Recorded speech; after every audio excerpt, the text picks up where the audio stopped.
जय सच्चिदानंद, जय सच्चिदानंद, जय सच्चिदानंद, जय सच्चिदानंद।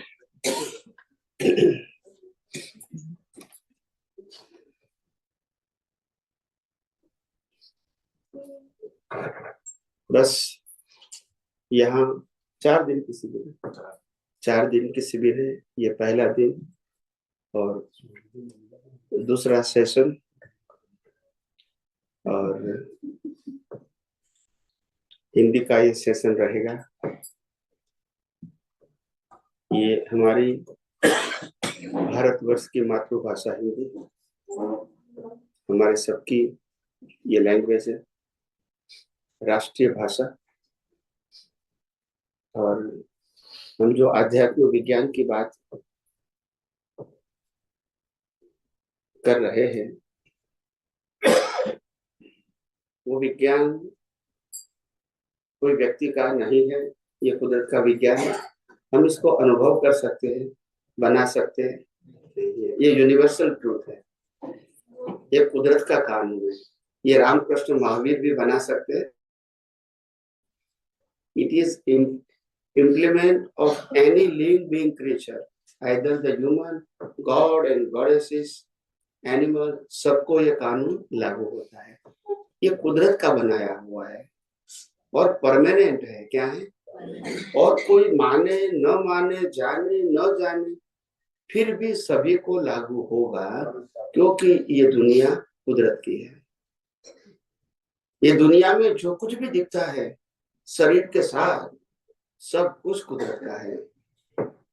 हम केवल आत्मा के अलावा कुछ भी न था, न है और न रहेंगे। ये हम अभी समझे या लाख अवतार के बाद समझे, यही सनातन सत्य है। और ये सनातन सत्य समझने के लिए हमारे बहुत सारे ऋषि मुनि, साधु संत, सन्यासियों ने बहुत सारा तप किया, योग किया, जप किया, ब्रह्मांड का रहस्य को समझने की कोशिश किया, और कोशिश करके यही पाया कि आखिर ये ब्रह्मांड किसका है, कैसे चलता है, और इसमें ये शरीर क्या है, शरीर को चलाने वाला क्या है, और मैं कौन हूं। और यही जानना सनातन सत्य के रूप में, इसी को आध्यात्म विज्ञान कहते हैं। यह आध्यात्म विज्ञान कोई धर्म संप्रदाय से जुड़ा हुआ नहीं है, और ये विज्ञान सभी को लागू होता है, चाहे वो माने या। और कई लोग प्रश्न करते हैं कि स्वामी जी, ये कुदरत के कानून को जानने की क्या जरूरत है? तो मैंने कहा, अगर हम जिस देश में रहते हैं उस देश का कानून नहीं जानते हैं और गलती करेंगे तो भी सजा तो होगी। क्या बताया? तुम कानून नहीं जानते हैं, इसीलिए तुमको माफ नहीं किया जाएगा। जिस देश में रहोगे उसके कानून को फॉलो करना। तो ये दुनिया कुदरत की है। इस दुनिया में हम हैं तो कानून जानना जरूरी है, और नहीं जानते हैं और इसीलिए तोड़ते हैं कानून। क्या करते हैं? और कुदरत हमको दंड देती है, और कानून तोड़ते हैं, फिर भी मालूम नहीं होता है कि हम कानून को तोड़ रहे हैं। ये अज्ञानता है। तोड़ते हैं फिर भी मालूम। जैसे मैं एग्जांपल दूं, मोबाइल बाहर आ गया, कोई बात नहीं। जैसे जैसे जैसे मोबाइल है, और मोबाइल मैंने खरीदा है, मैं उसका मालिक हूं। कोई व्यक्ति कहता है कि मेरा मोबाइल बिगड़ गया है, आउट ऑफ ऑर्डर है, और मेरे को एक फोन करना है, तो can you give me a please? तो हम इसको देंगे मोबाइल फोन करने के लिए। तो इनको फोन देते हैं, तो वो व्यक्ति फोन करते हैं, फोन करने के बाद फोन खीसे में रख के चले जाते हैं। हमने उसको रोकने की कोशिश किया तो बोला नहीं नहीं ये तो हमारा है, फिर झगड़ा हुआ। आप समझे? तो ये क्यों हुआ? मोबाइल तो मोबाइल है, तो दो व्यक्ति है, फिर भी एक ही मोबाइल के लिए दो व्यक्ति क्यों झगड़े? मालिक की बंस है। अगर मेरा मोबाइल दूसरा व्यक्ति ले जाएगा तो मैं तो क्लेम करूंगा ना, फाइट करूंगा ना। यही तो कुदरत कहती है, ये शरीर मेरा है, पंच महाभूत मेरा है, हवा पानी खुराक मेरा है। बोलते नहीं है। ये शरीर किसका है? और जिंदा रखने के लिए हवा पानी खुराक भी किसके हैं? आप पैदा होते तो माँ बाप भी कुदरत डिसाइड करता है, आप नहीं करते हैं। भाई बहन भी, रहने का घर भी, जो जन्म से आपको गांव मिलता है, मकान मिलता है, वो भी कौन डिसाइड करेगा? चाचा मामा भाई बुआ कौन डिसाइड करेगा? आप तो कुछ नहीं करते, गिवन बाय द नेचर। आपका नाम भी आप सिलेक्ट नहीं करते हैं, सब कुछ कुदरत देती है। तो कुदरत कहती है मैंने आपको दिया है, आप इसका यूज करते हो, इसमें कोई गलती, मगर आप कहते हो मेरा है, वहां से गलती। ये मोबाइल आपने यूज किया, वो गलती, मगर खीसे में रख के तभी झगड़ा हुआ ना। बोलते नहीं है। समझ में आया? कुदरत कहती है ये मकान जो है ये शरीर का है, मैं मना नहीं करता हूँ, और ये रिलेशन है वो भी शरीर का है, और ये संपत्ति भी, और ये सत्ता भी शरीर की है, और शरीर कुदरत के लिए मेरा है, तो तुम्हारा क्या है? बोलते नहीं है। और कुछ भी नहीं है, फिर बोलता है मेरा है, तो पनिशमेंट तो this is the law of. इसमें ज्यादा कोई बुद्धि लगाने की जरूरत। It's open universal science, anyone can understand, कोई भी व्यक्ति समझ सकती है। इसमें ज्यादा बुद्धि की, शास्त्र ज्ञान की जरूरत नहीं है, ये कॉमन सेंस की बात है। मगर इतना भी हम नहीं समझते हैं, वहां से तकलीफ शुरू होती है। ये बात है, समझ में आया? तो इसीलिए कुदरत किसी को कोई अननेसेसरी पनिशमेंट नहीं करती है, मगर आपने कानून को तोड़ा है। क्रिया शरीर करता है, जो कहता है मैं करता हूं, बोलते नहीं है। गाड़ी को भी कहती है मैं चलती हूँ, बोलते नहीं। आप समझे ना? तो ऐसी बात है, गलती वहां होती है, करता भाव मैंने किया, सामने वाले ने किया, अच्छा बुरा जो भी किया, वही अज्ञानता है, उसी से राग द्वेष। मैंने भुगतान किया, मेरी वजह से उन्होंने भुगतान किया, उनकी वजह से मेरे को भुगतान किया, ये सब मान्यता रॉन्ग है। मालिक भी ये है, क्रिया भी वो करता है, और भुगतान भी शरीर करता है, और वो शरीर किसका है? कुदरत का है। तुमको क्या तकलीफ है? अननेसेसरी तुम मानते हो मेरा है, मैंने किया, मेरे को भुगतान हुआ, ये सब इग्नोरेंस है, और उसी से ही नया कर्म, अज्ञानता, अज्ञानता नए कर्म की जननी है। और आध्यात्म विज्ञान कहता है अज्ञान को ही निकालो, इसको परिवर्तन करने की जरूरत, ये है ही कुदरत का, चलाता भी रहेगा भी। इसको इसको आपको रिपेयर करने की, सुधारने की कोई जरूरत नहीं है। ये ना आप है और न ही आपके कंट्रोल में है। क्यों इतना परेशान, क्यों इतनी मेहनत करते हो? आप समझे कि नहीं? अज्ञानता की वजह से ये करते हैं। मैंने किया, क्रिया ये करता है, मानता है कि मैंने किया, समझ में आया? अज्ञानता की वजह से लेबर करते हैं बेनिफिट, आप समझे? ऐसे व्यवहार जीवन में एक गांव के अंदर एक व्यक्ति था,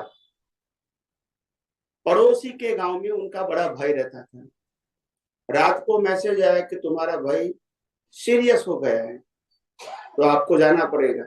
वहां से एक गांव से दूसरे गांव जाने के लिए बीच में बड़ी रिवर थी, क्या थी, और कोई रास्ता नहीं था, ब्रिज भी नहीं था, तो क्या करें, नदी से ही जाना पड़ेगा। तो रात को वो तो पिया हुआ था उन्होंने, तो फिर भी नदी किनारे आया, और होड़ी थी ना, होड़ी होड़ी नाव में बैठ गया, और हलेसा लिया और हलेसा लगाने लगा, थक गया, फिर नाव में सो गया। सुबह उठा तो वहां का वहां ही था, क्योंकि रस्सी ही नहीं छोड़ी थी। बोलते नहीं है, मेहनत तो किया। इसीलिए ये मन वचन क्या, क्रिया तो बहुत करता है, मगर अज्ञान की रस्सी वही का, ये जन्म हुआ था, दूसरा मिल जाएगा, यही वही का यही रहोगे आप, मोक्ष में रस्सी छोड़ते नहीं हो, अज्ञान छोड़ते क्या करेंगे? और कुदरत यही कहता है तुम अज्ञान निकाल दो, तुमको मन वचन काया को कुछ करने की जरूरत, इसको तो मैंने बनाया है, मैं ही चलाता हूँ, और बाद में मैं ही उस मेरे पास ही रहेगा इनका रॉ मटेरियल, आप समझे ना? तो इसीलिए इस शरीर के लिए तुमको चिंता करने की जरूरत नहीं, तुम चिंता करो तुम्हारा अज्ञान को निकाल। इग्नोरेंस क्रिएट द कॉज, मन वचन काया exercise never create the cause. मन वचन काया वो कर्मों के भुगतान का साधन मात्र है। Mind speech and action is only for suffering, not to create the cause. कर्म बांधने के लिए नहीं है, कर्मों की भुगतान, बिल्कुल क्लियर है। मगर ये बात नहीं समझते, और ये बात जो कर रहा हूं ये नई नहीं है, ये तो सनातन है। मगर धर्म के माध्यम से, ये धार्मिक और सांप्रदायिक बातों से ये सनातन बातें दब गई हजारों साल से, और सब लोग अपने अपने धर्म और संप्रदाय की बातें करने लगे। सनातन की कौन करेगा? सनातन की करेगा तो संप्रदाय नहीं चलेगा और संप्रदाय चलाना है तो सनातन की बात नहीं कर सकते, क्या करेंगे? जाए तो जाए कहाँ? तो बात ये है, और इसीलिए ये कुदरत का कोई काल के आधार से कोई जरूरत होगा, निर्माण होगा, आवश्यकता होगी, तो ये विज्ञान ये खुला हुआ दर्शन के रूप में, और कुदरत ने हमको निमित्त बनाया है। मैं ये विज्ञान का न मालिक हूं और न ही मैंने क्रिएट किया है, ये तो था, है और रहेगा। और दुनिया की कोई भी व्यक्ति ये विज्ञान का अनुभव कर सकते हैं, ये किसी की मोनोपोली नहीं है, it is open for all. सिर्फ आपको सनातन दृष्टि चाहिए, that's it. Anyone can realise the science. ये तो कुदरत का है, ये कोई व्यक्ति का नहीं। तो ये विज्ञान को अनुभव करना, पहले समझना, आत्मसात करना, रियलाइज करना, ये मुक्ति का मार्ग है। और जब विज्ञान का अनुभव करोगे, धीरे धीरे आपके अंदर से अज्ञान खत्म हो जाएगा। मैं शरीर हूँ, मैं विचार करने वाला हूँ, मैं बोलने वाला हूँ, मैं क्रिया करने वाला हूँ, मैं मालिक हूँ, मैं भुगतान करने वाला हूँ, जन्म जीवन मृत्यु मेरा है, बचपन युवानी बुढ़ापा मेरा है, ये सब अज्ञान खत्म हो जाएंगे। सत्ता संपत्ति सबन साधन मेरा है, ये सब अज्ञान खत्म हो जाएगा। Once you know the universal truth, ये सब अज्ञान खत्म हो जाएगा। और अज्ञान खत्म करना ही हमारा पुरुषार्थ है। ये मन वचन काया को बदलना हमारा पुरुषार्थ, और कोई त्याग करना वो भी हमारा पुरुषार्थ। त्याग करना है तो अज्ञान का त्याग करो। क्या बताया? अज्ञान का त्याग करो। बाकी तो जो कुदरत ने दिया है वो ले ही लेने वाली है। तुम दोगे या बोलते नहीं है। कोई यहाँ से कुछ ले जा सकते हैं? तो जो कुदरत ने दिया है वो कुदरत लेनी ही वाली है। ऑप्शन फिर मेरे को देने की क्या जरूरत है कि मैं त्याग करता हूं? तुम्हारा है क्या? आप समझे कि नहीं? तुम्हारा है क्या तो तुमने त्याग किया। आप समझे? त्याग इसको कहते हैं कि पुण्यशाली लोग होते हैं जो अपने पुण्य से पैसा कमाते हैं।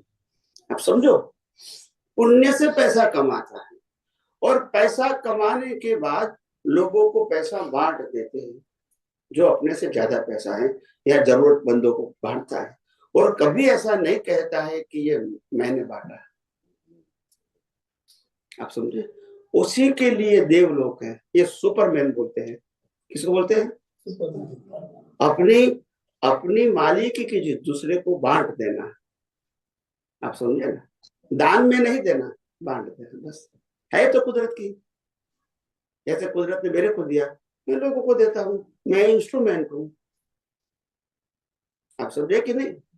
जैसे भाई रिलायंस का जियो है तो हिंदुस्तान के अंदर मानो के 25 करोड़ लोग जियो का उपयोग करते हैं। तो 25 करोड़ लोगों का एटीएम मुकेश अंबानी का है। आप हर महीने पैसा भरते हैं, उनको मिल जाता है। तुम्हारा मोबाइल उनके लिए एटीएम है। बोलते नहीं है। हाँ के ना? बोलो। और वो पैसा मिलता है उनको, उनका पुण्य है, हम मना नहीं करते। पुण्य से वो पैसा कमाता है। आप समझे ना? मगर पैसा कमाने के बाद जरूरतमंदों को बांटेंगे और वो कभी नहीं कहेंगे कि हमने बांटा। आप समझे ना? तो वो सुपर ह्यूमन कहते हैं। और कहता है हमने बांटा तो वो सुपर ह्यूमन। उनको पुण्य जरूर मिलता है मगर पुण्य की क्वालिटी लो हो जाती है। मैंने बांटा यानी मालिक की भाव आ जाए। मैंने बांटा नहीं है, मैंने शेयर किया जो कुदरत ने दिया। मैं क्या कहता हूँ? मैं विज्ञान को शेयर करता हूँ, सेल नहीं करता हूँ। जो कुदरत ने मेरे को दिया है अनुभव विजन के साथ, वो मैं शेयर करता हूँ, सेल नहीं करता हूँ। ये उसकी कोई वैल्यू नहीं होती है और मेरा है भी नहीं। तो बात ये है। और इसीलिए जब तक हम ये सनातन सत्य को नहीं समझेंगे वहां तक आगे बढ़ना संभव नहीं है। समझ में आया? चलो अभी क्वेश्चन आंसर शुरू करते हैं।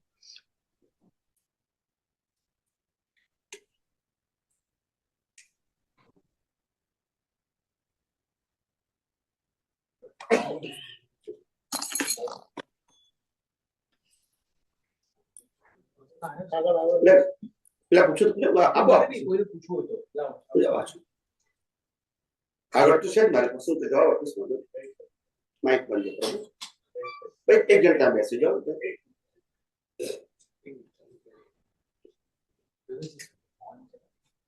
क्या कुर्सी में बैसे जाओ।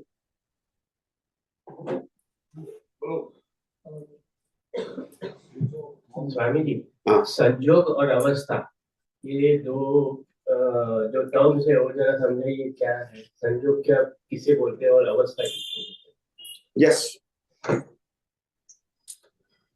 संयोग वो गुह्यतम कारणों को बोलते हैं।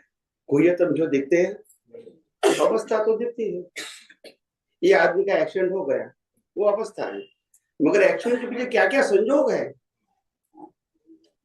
आप समझे? वो गुह्यतम कारण है। वो दिखता नहीं है मगर है साइंटिफिक। इसीलिए दादा भगवान ने कहा था ना, an incident has too many causes and accident has so many causes. That's it. Accident ऐसा नहीं होता है, बहुत सारे कारण से, टाइमिंग, स्पेस, पर्सन, सब सेट होता है। तो ऐसे कह रहे थे कि संयोग मतलब जो इनविजिबल चीज है उसे हाँ, पर गुह्यतम, इसीलिए गुह्यतम बोला है ना। गुह्यतम का मतलब नॉर्मली लोग समझ नहीं पाते, इसलिए गुह्यतम बताया। मगर गुह्यतम मतलब साइंटिफिक मतलब जो दिखता है सामने वो उसको अवस्था बोलते हैं। अवस्था दिखती है ना सबकी, गरीब है, पैसे वाला है, धनवान है, पढ़ा लिखा है, आप समझे ना, ये अवस्था।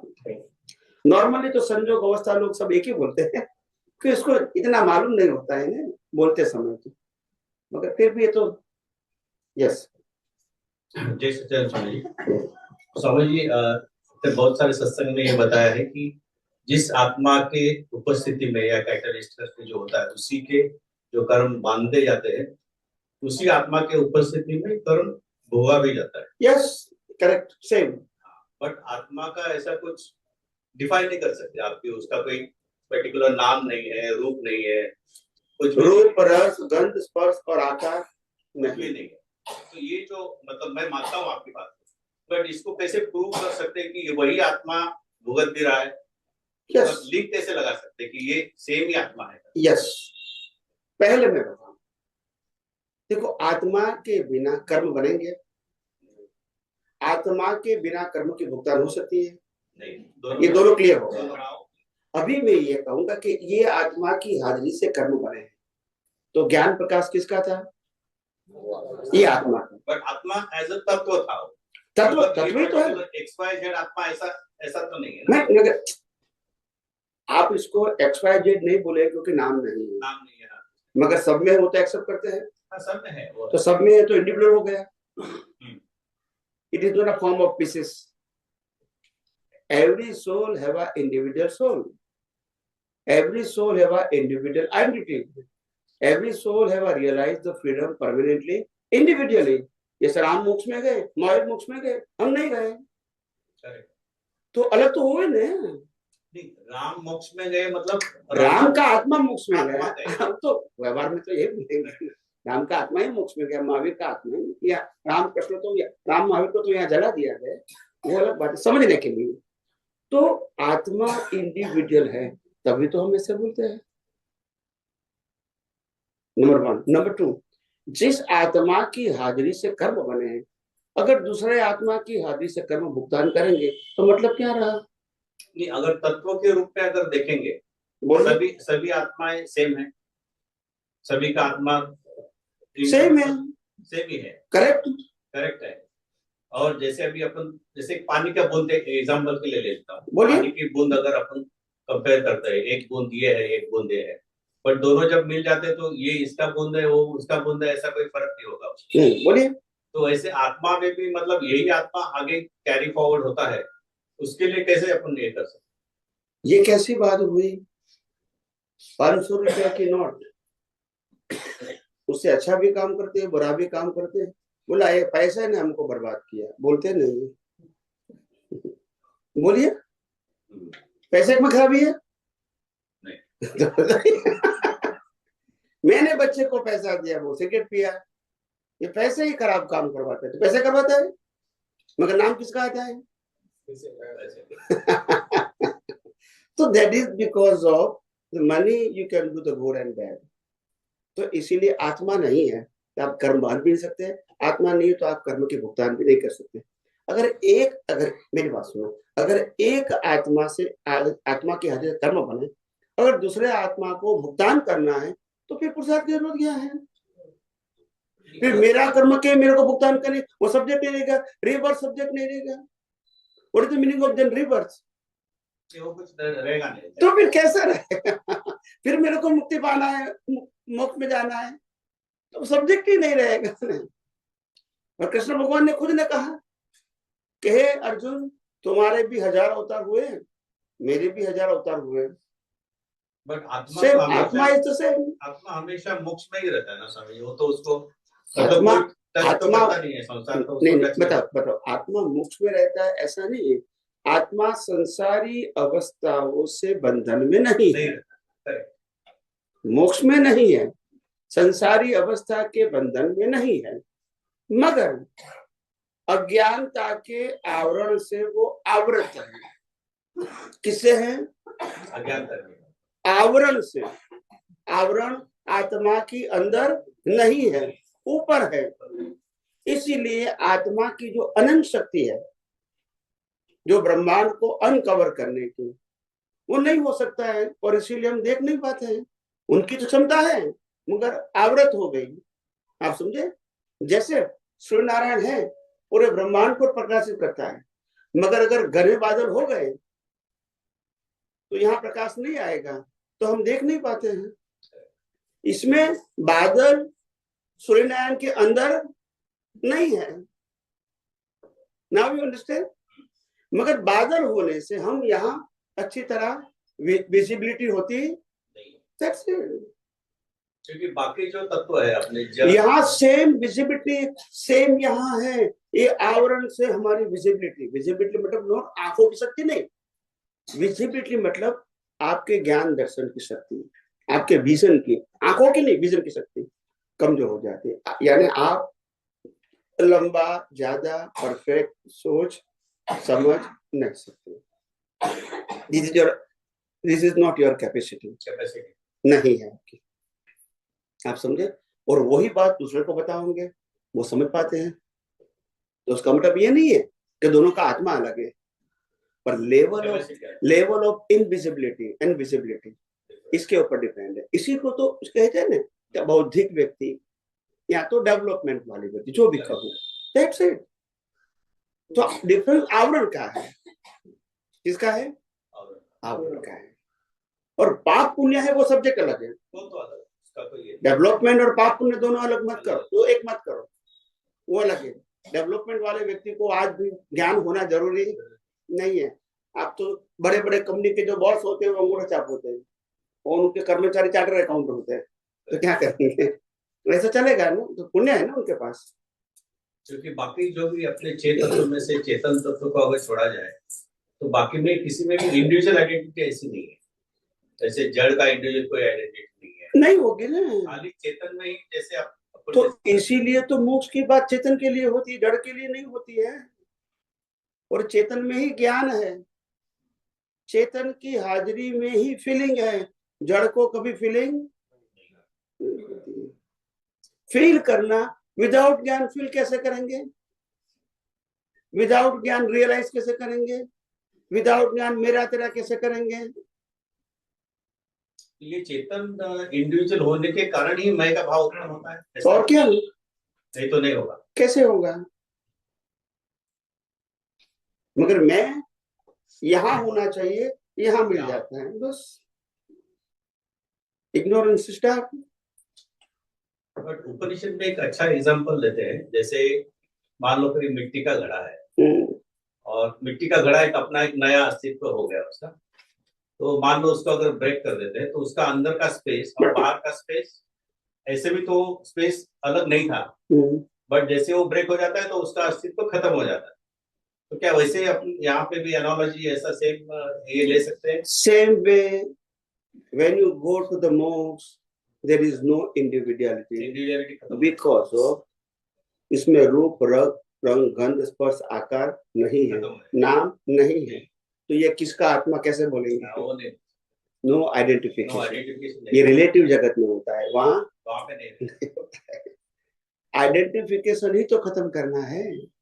बट अभी तो आइडेंटिफिकेशन के लिए ही हम लोग अभी जो भी मेहनत कर रहे हैं तो आइडेंटिफिकेशन के लिए कर रहे हैं। नहीं, आइडेंटिफिकेशन या आइडेंटिटी, रिलेटिव आइडेंटिटी खत्म करने के लिए करते हैं, क्योंकि रिलेटिव आइडेंटिटी रूप रस गंध स्पर्श और आकार के साथ जुड़ी हुई है, और हमारा स्वरूप ये है नहीं, तो यही खत्म करते हैं हम।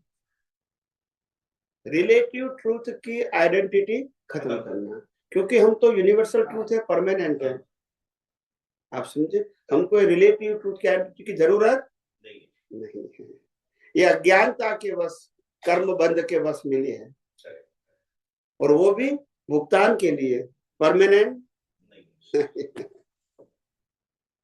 इसीलिए तो कहा world is the puzzle itself. Puzzle होता है लोगों को, क्यों? अपना नहीं है उसके ऊपर आरोप करेंगे तो पजल तो होगा ही ना। दूसरे का पैसा लेके नहीं दोगे तो नींद तो नहीं आएगी ना, वो तो सवाल ही नहीं ना, असर तो होगी ना। आज कुदरत का कुदरत ने आपको दिया है, आप यूज करते, you are user, there is no question. मगर मालिक बनोगे तो नींद तो आराम होगी आपकी।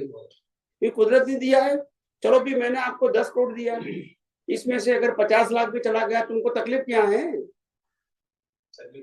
मगर वो 50 गया, वो मेरा गया, तो फिर नींद चली जाएगी। मेरा कुदरत ने ये कहा जो बचा हुआ है वो भी मैं लेने वाला हूँ। बोलते नहीं है, आप समझे?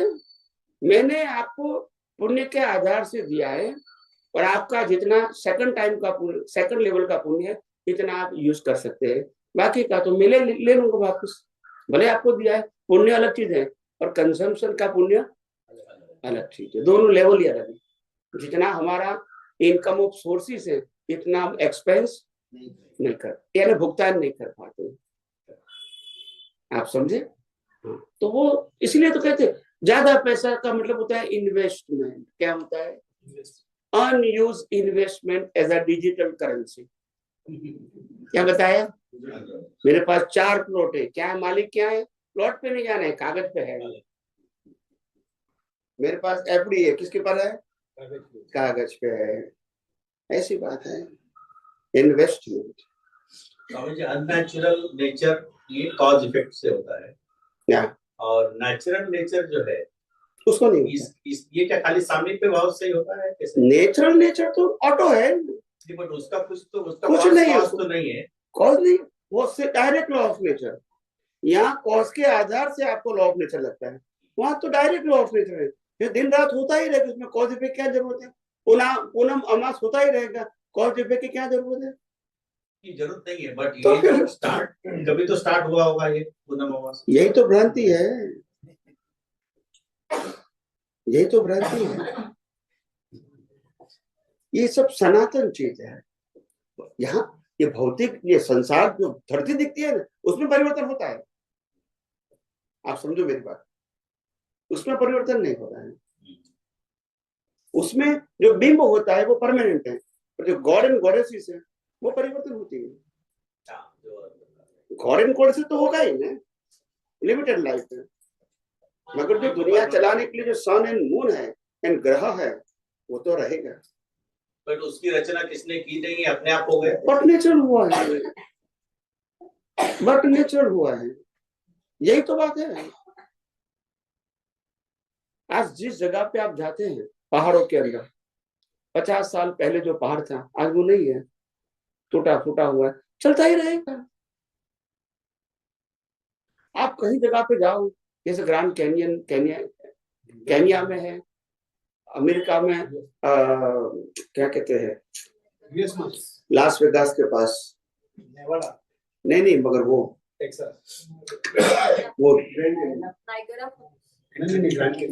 ग्रैंड कैनियन, वहां पहले समंदर था, तभी तो डीप है इतना। आप पत्थर लगाओ तो 2-3 मिनट के बाद तो टच होता है आवाज, इतना डीप है। मतलब एक और लहर समझते हैं, पानी की लहर दिखती है आपको, इतना डीप में। हालांकि है कुछ नहीं वहां, मगर लोग जाते हैं। जैसे अफ्रीका में भी है, दोनों लेवल अलग है। तो जो कल समंदर था वो आज उसमें सपाट भी हो सकता है। आज सपाट है, वहां कल समंदर भी हो सकता है। आज पहाड़ है, वहां नदी भी हो सकती है, नदी में से पहाड़ भी बन सकता है जब लावारिस चलेगा तो ये सब परिवर्तन होता है, ये होता है। बाकी सूर्य चंद्र स्टार्स वगैरह है वो तो फिक्स है, तभी दुनिया चलेगी ना। और ये हम ये समझ के पेड़ पौधे हम लगाते, व्यवहार से तो हम लगाते हैं, आप समझे ना, मगर ये सब कुदरत की माया है। बीज कुदरत का है, हमने बुद्धि से उनको डेवलप किया। बुद्धि से क्या किया? पहली बार एप्पल कहाँ से बना होगा बताइए आप? तो कुदरत नहीं दिया होगा, फिर हमने उसको आर्टिफिशियल करके उसको उगाने की कोशिश किया। एज अ टेक्नोलॉजी कहो, नॉलेज कहो, जो भी कहो, एज अ एजुकेशन, जो कुछ ओके, मगर पहली बार तो कुदरत देगी ना। जितना भी जड़ चीजें है, जैसे वायु में भी वायु का जीव है, पानी में भी पानी का है, अग्नि का जीव है, मतलब क्या जड़ में भी पूरा चेतन ही भरा है? चेतन चेतन तो है मतलब चेतन के बिना जड़ का भी अस्तित्व नहीं है ना? नहीं, चेतन के बिना जड़ का अस्तित्व है, मगर चेतन जो है वो चेतन एकेंद्रिय से पंचेंद्रिय में भी है, मनुष्य में भी है, गॉड एंड गॉडेसेस में भी है, एनिमल में भी है, और नर गति के जीवों में भी है, चेतन है, मगर जड़ भी तो है। मतलब खाली जड़ विदाउट चेतन ऐसा काम हो सकता है ना? जहां आप समझो कितने सारे प्रदेश ब्रह्मांड में ऐसे हैं जहां पानी नहीं है, जहां हवा नहीं है, जहां वनस्पति नहीं है। जैसे एक इंद्रिय जीव भी जब उगती नहीं है तो जीव कैसे रहेंगे? ये तो एक इंद्रिय है ना। तो ऐसा है, ऐसी जगह है बहुत सारी जगह। आज हम मून पे जाते हैं, पानी ढूंढते हैं, क्यों ढूंढते हैं? अगर पानी होता है तो जीवन की अपेक्षा वहां कर सकते हैं, पानी नहीं है तो क्या करेंगे? हवा भी नहीं है वहां। तो ये सब बातें आप समझे, बहुत सारी जगह ऐसी है जड़ जैसी है। और जैसे हमारा स्टोन होता है ना, पत्थर, वो भी तो जड़ है, लोखंड वो भी जड़ है। जो जड़ के अंदर जो कोई चीज बना होंगे, जो उसमें स्पेस हो जाती है, इसमें फिर चेतन है, उसमें चेतन, इसमें चेतन। कोई भी मेन मेड चीज बना होंगे उसमें चेतन है, जड़ में नहीं। जय सच्चिदानंद। अब सच्चिदानंद तो फैन डाउन आवाज नीचो। हाँ, किसी को ચેતન છે મેન મેડ વસ્તુમાં બતાવ્યું તમે જળમાં એની વચ્ચે સ્પેસ છે ત્યાં છે ને क्या मेन मेड वस्तु नहीं अंदर से, जैसे ये भी जड़ है मगर उसके अंदर आत्मा है, ये आत्मा नहीं है, इसके अंदर आत्मा है। कोई भी चीज मेन मेड होती है वो उसमें जो स्पेस होती है, 2 एटम के भी स्पेस है, तो वहां भी आत्मा क्लास जिसको मॉलिक्यूलस कहते हैं। कौन? हाँ कॉमर्स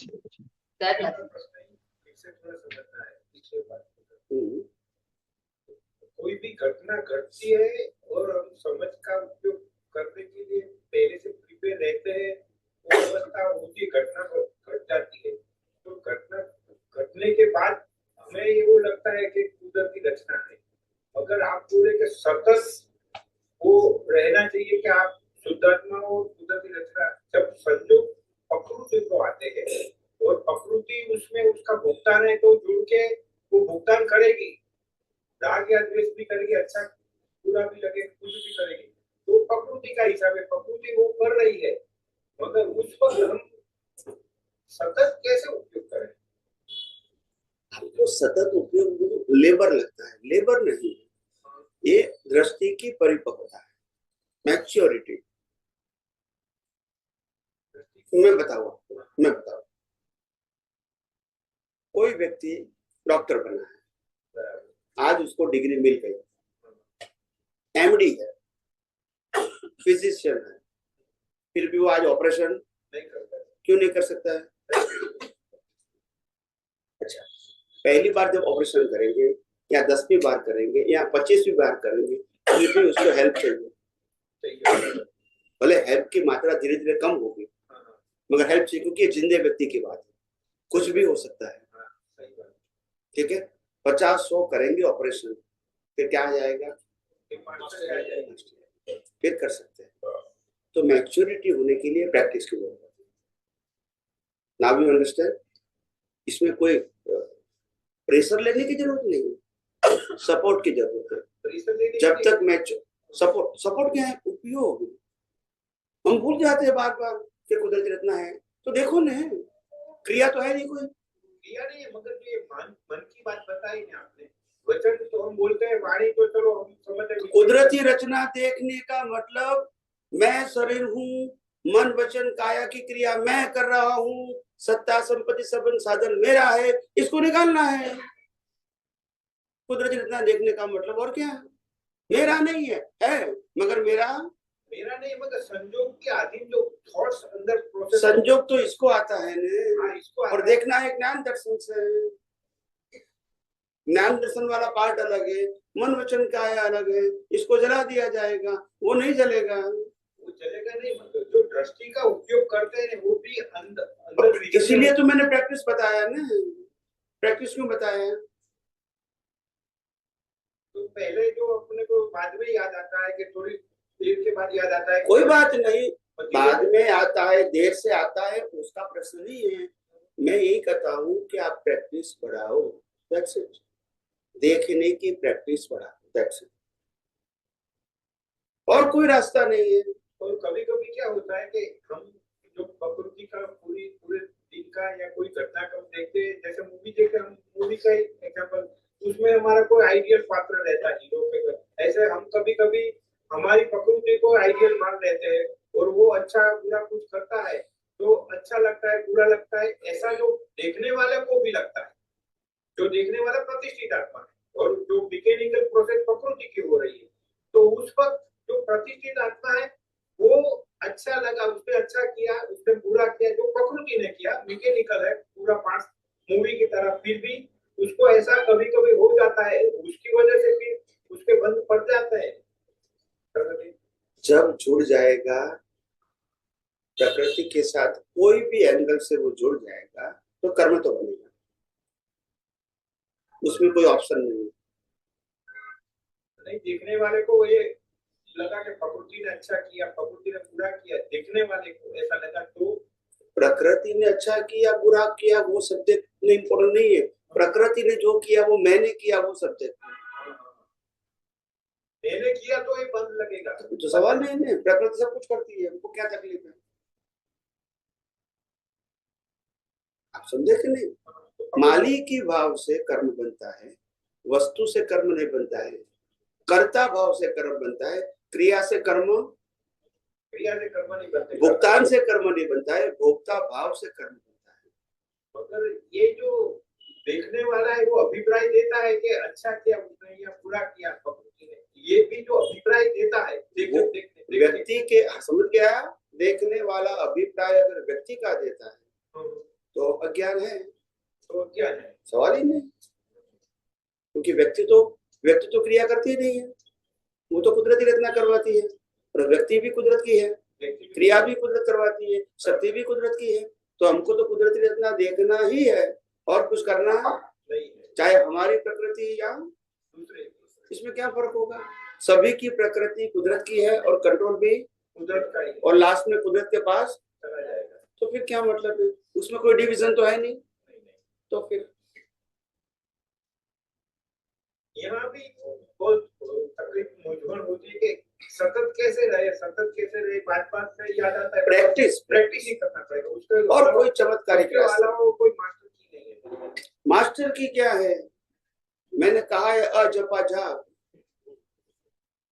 मैं शुद्ध आत्मा हूँ, मैं शुद्ध आत्मा हूँ, अंदर बोलते रहो, ठीक है, और बाकी सब कुदरती रचना है, बस जो दिखता है वो कुदरत, पर मैं शुद्ध आत्मा। मैं एक वो उपयोग करता हूँ कभी कि करे से कौन है समझे तो बोले खाई भी करो, करने वाला कौन है वो समझ ले तो फिर तुझे भुगतान नहीं होगी कि वो कुदरती रचना ही होगी, मतलब तो वही तो है, वही तो हम कहते हैं, इसमें तो नई बात क्या है, यही सब वही तो करते हैं, वही तो कहते हैं।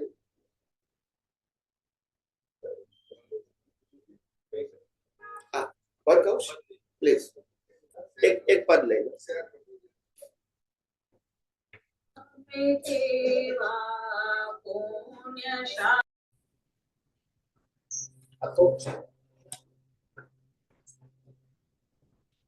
नाम भद्रा घट को स्वामी जी जय सच्चिदानंद कोटि कोटि पड़ा પોતે જે કરતા થયો હતો તે જ ભોગતા થયા કરે છે, બીજો કોઈ નથી થતો, પણ જ્યારે તે કરતા હતો ત્યારે જુદો હતો અને આજે ભોગતા છે એ જુદો છે, બંને સ્પષ્ટ નોખા છે, છતાં પઝલ થાય છે અને ભ્રાંતિથી બનેલું એકપણું ભાસે છે, મનાય છે। तो प्रश्न, आपका प्रश्न क्या है?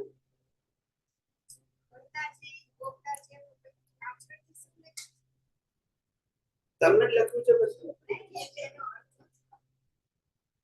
બંને સ્પષ્ટ નોખા છે છતાં પઝલ થાય છે ને ભ્રાંતિથી બંનેનું એક પણું પાસે છે वो हमारी दृष्टि में दृष्टि की अभी क्लैरिटी नहीं हुई है मगर दोनों अलग है जब शूटिंग होता है तो अलग होता है और जब फिल्म के थिएटर के अंदर जो फिल्म पर्दे पर आता है वो अलग है जब शूटिंग होती है तो सब लाइव होता है जब पर्दे पर आते तो कोई लाइव नहीं होता है तो दोनों की अवस्था क्या हो गई ऐसे यहाँ कर्म बनाते हैं तब ईगो लाइव है और कर्म की भुगतान करता है तब ईगो साइलेंट है यानी जो कर्म किए है उसी का ही भुगतान करना है अभी उनके पास कोई चॉइस पुरुषार्थ करने का नहीं अगर मैंने चोरी करने का भाव किया था तो चोरी करनी ही पड़ेगी और चोरी करने के लिए जो दिक्कतें उठानी पड़ेगी वो भी उठाएगा शरीर और उसके लिए अपमान भी सहन करना पड़ेगा मार भी खाना पड़ेगा नहीं क्या करें फिर अहंकार को अच्छा लगे या ना लगे क्या फर्क होगा भुगतान तो वही की वही रहेगी परिणाम है ना और पुरुषार्थ वाला अहंकार तो आज अलग है वो प्रकृति के साथ जुड़ भी सकता है और अलग भी तभी तो उनके लोग पुरुषार्थ बोला जो डिस्चार्ज वाला है उनके पास वो ऑप्शन नहीं है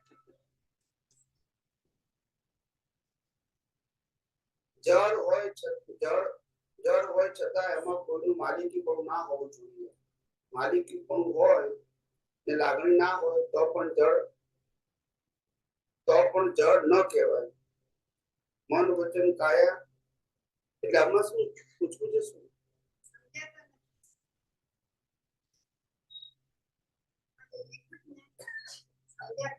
તમે લખ્યું છે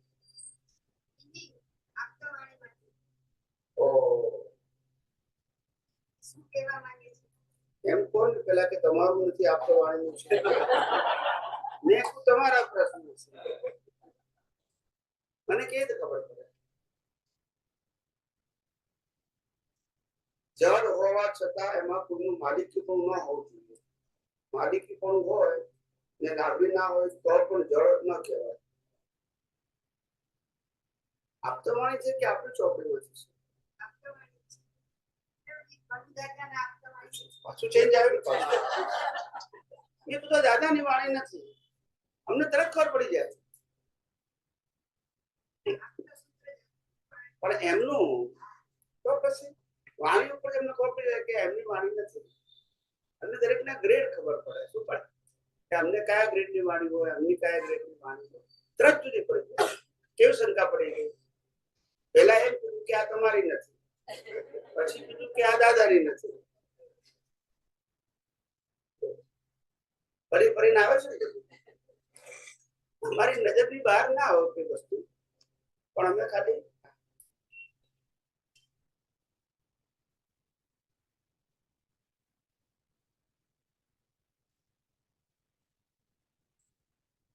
એટલે यहाँ ज्ञानी पुरुष कल दादाजी ये कहना चाहते हैं कि कोई भी चीज के ऊपर मालिकी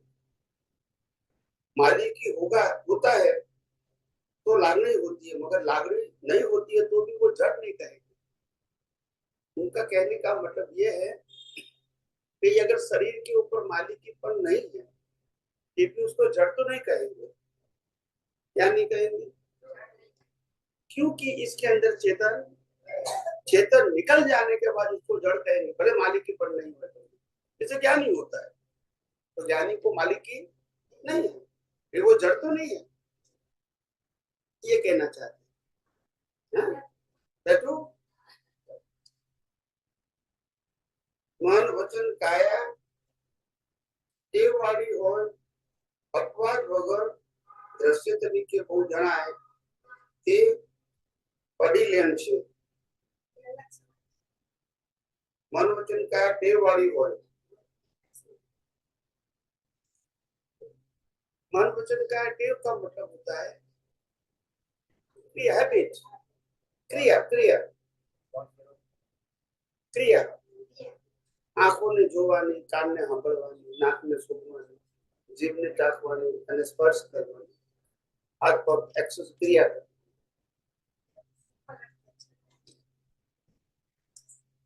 અપવાદ વગર, એમાં અપવાદ ના હોય. ખ્યાલ આવે? આ બધા ટેવ વાળા જ હોય. ખ્યાલ આવે? સવારે ઉઠવાનું, બ્રશ કરવાનું, નાહવાનું, ધોવાનું, ખાવાનું, પીવાનું, ફરવાનું, રાત્રે ઊંઘી જવાનું, બધી ટેવ જ છે. ખ્યાલ આવે? રૂટીન એવું દ્રશ્ય તરીકે બહુ જણાય એ પડી લેણ છે કે શું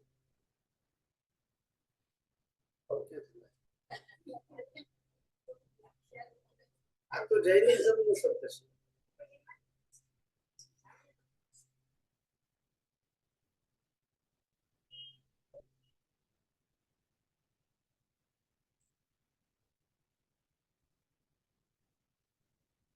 પડી પડી લેખન કોને કહેવાય? ઓસરામીનો અર્થ આમાં શું કઈ એ લિંક બેસતી નથી કશી. અહીંયા પડી લેખ શબ્દ છે, અહીંયા પ્રતિ લેખન છે, અહીંયા ઓસરામી છે. પડી લેણ કરવું એટલે પોતે કરી ક્રિયા, પોતે કરેલી જે ક્રિયા હોય સાધુ સાધ્વી તરીકેની એની માફી માંગવી કે મારા ક્રિયા કરતા જે જીવો ભણી ગયા છે એકે જ જીવો એની માફી માંગવી, એને પડી લેણ કહેવાય. પ્રતિલેખન કોને કહેવાય? પ્રતિલેખન લેખન લખવું. પ્રતિલેખન એટલે વિરોધી લેંગ્વેજ. પેલો જે લખે એનાથી ડિફરન્ટ લખે પ્રતિલેખન. અને વોસરામી એટલે વરાઈ માલિકી ભાવ ખલાસ. વરાઈ દેવાનું તો ના કહેવાય, માલિકી ભાવ. કેટલાક સાધુ હોય એવા, સન્યાસી સાધ્વી પણ એવા હોય, સન્યાસી એવા હોય કે પોતાનું શરીર વોસરામી છેલ્લી કરવી. એટલે હવે માલિકી ભાવ નથી, એને ભૂખ લાગે, તરસ લાગે કે ખાવા પીવાનું મળતા એને જોવાનું, શરીર મરી રહ્યું છે. હા કહેવાય સંતાડો, પણ એને ભોસરાઈ દીધું. એમ રાતે પણ ઘણા સાધુ સાધ્વીઓ કરતા જ હોય છે ભોસરાવાની. રાત્રે બધું ઊંઘતી વખતે આ બસ આ આટલું જે જગ્યા છે 2 બાય 6 ફૂટની એટલી છે, બાકી બધી પેલા હું ઓસરાઈ દઉં છું. એટલે મારે બીજી કોઈ હવે વસ્તુની માલિકી ભોગવટો કશું છે નહીં.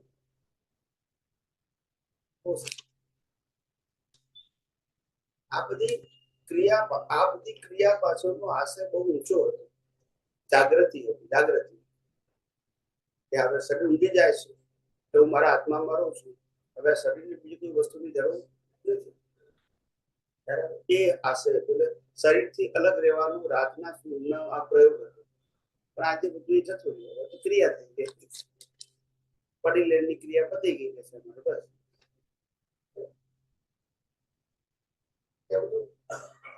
મૂળ આ આપણા જ્ઞાની ભગવંતોએ બહુ હાઈ લેવલના આશયથી આ બધી વસ્તુ બનાવી, પણ પછી જતું હવે ખાલી ક્રિયા રહી, એનો જે મર્મ હતો એ ખલાસ થઈ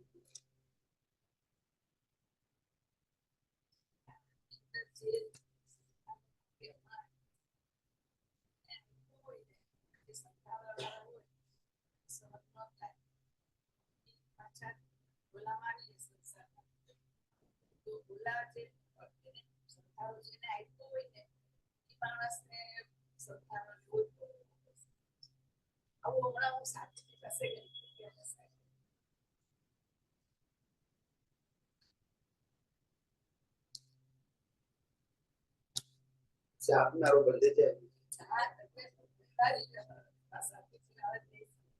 क्या तू जा क्या हूँ जो देवा जी के देवा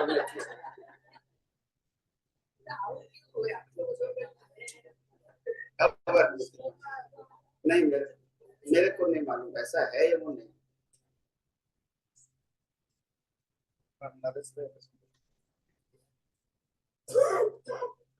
દાદા એમ કહે છે કે વ્યવસ્થિત રીતે ના હોય.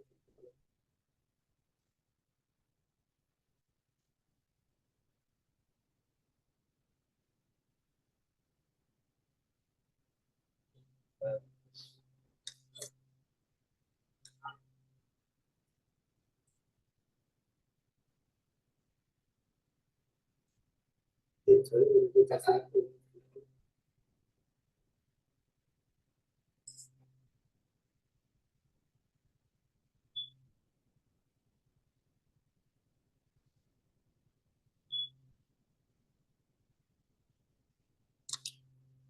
છેલ્લું વાક્ય સમજાતું હા મને પણ જ્ઞાન નથી બેસતું. ક્યાંક એક લખવામાં ભૂલ છે. ક્યાંક કોઈ જગ્યાએ વાક્ય છે ને અલ્પ વિરામ છે કંઈક છે એવું કરેક્ટ નથી.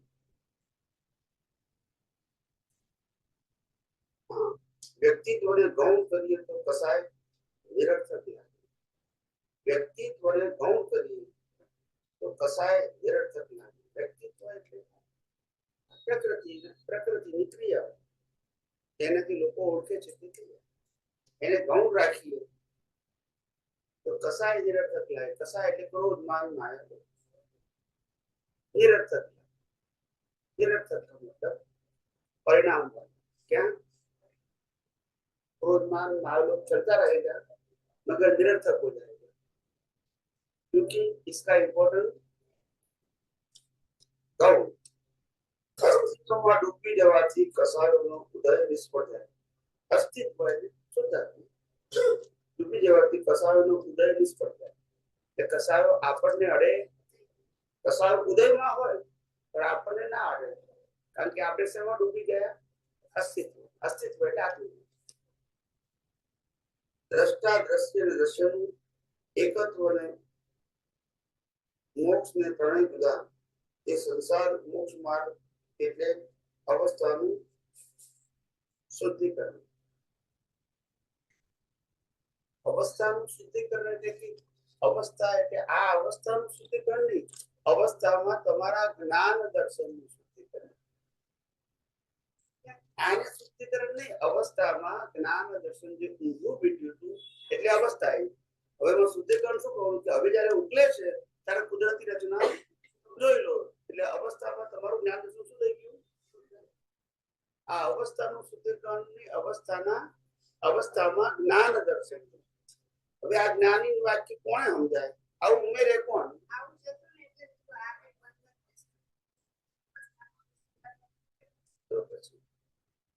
તો દુનિયામાં એમ જ ચાલશે. ફોટાની મૂર્તિને જ પીવાના પણ જોય ના સમજાય તો જીવતાની જ કિંમત નહીં ભલે ના સમજાય તો કારણ કે સ્વભાવ પડી ગયો.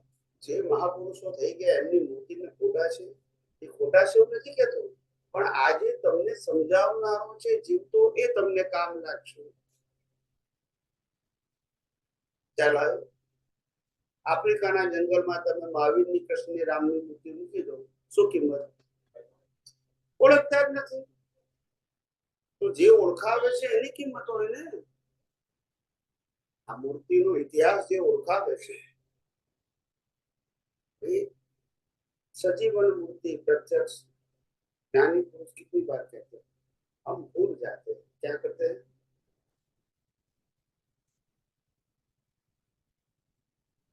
प्रतिकूल क्रोध मान मायलो निष्ठा रूपे निकळे ત્યારે જુદા રહીએ. પછી કુદરતની રચના જોઈ લીધી તો પુરુષાર્થ થઈ ગયો કે આવું ન હોવું જોઈએ.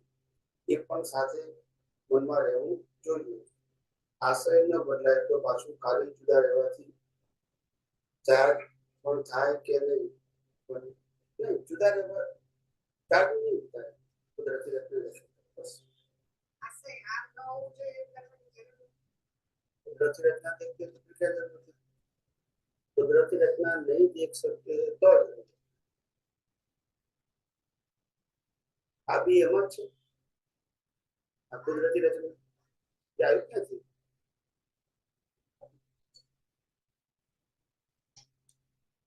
જ્ઞાતા દ્રષ્ટા એટલે પ્રકાશક. જ્ઞાતા દ્રષ્ટા એટલે પ્રકાશક. તો વ્યવહારનો ઉપયોગ તેનો થાય છે સમજી લેવાનું છે. જોયું જાણ્યું દાખલો આપી સમજાવો જાણે છે પણ જોતા નથી તે સમજાવો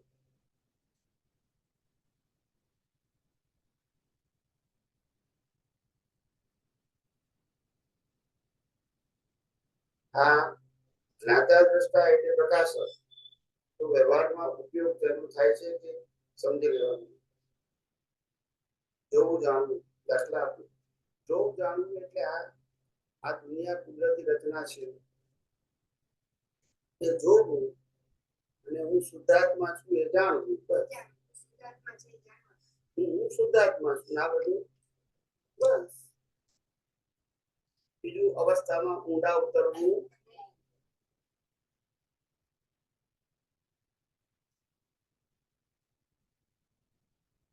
છેલ્લું જ્ઞાતા દ્રષ્ટા ને નાયક જ્ઞાતા દ્રષ્ટા ને નાયક વાક્યમાં સમજાવો જ્ઞાતા દ્રષ્ટા અને જ્ઞેય અને નાયક આ જ્ઞાતા દ્રષ્ટા અને જ્ઞેય નાયક બે વસ્તુ એક જ છે પણ રેફરન્સ જુદા છે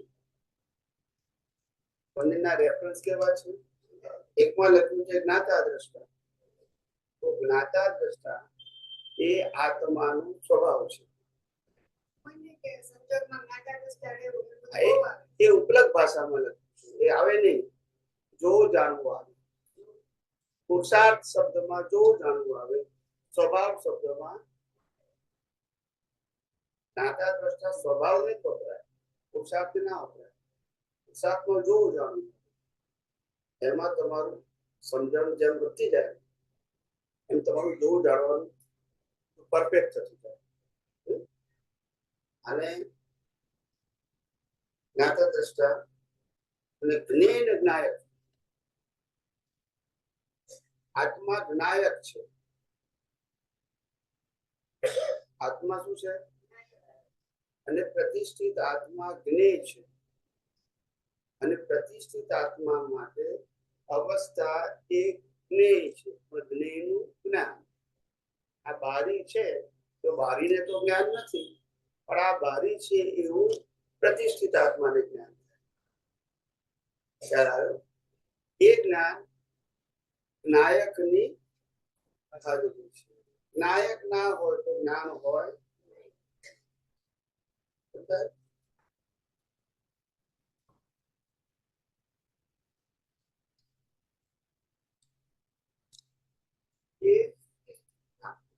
मैंने ये समझाया है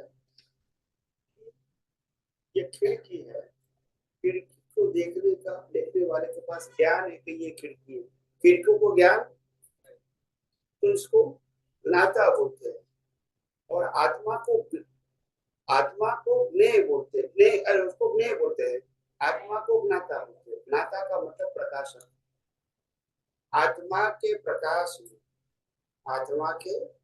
में ये प्रतिष्ठित आत्मा अवस्था को देखती है तीन है अवस्था है प्रतिष्ठित आत्मा है और परमात्मा है तो परमात्मा का प्रकाश प्रतिष्ठित आत्मा की दृष्टि और बाहर दिखता है वो दृष्टि दृश्य दृष्टि और दृष्टा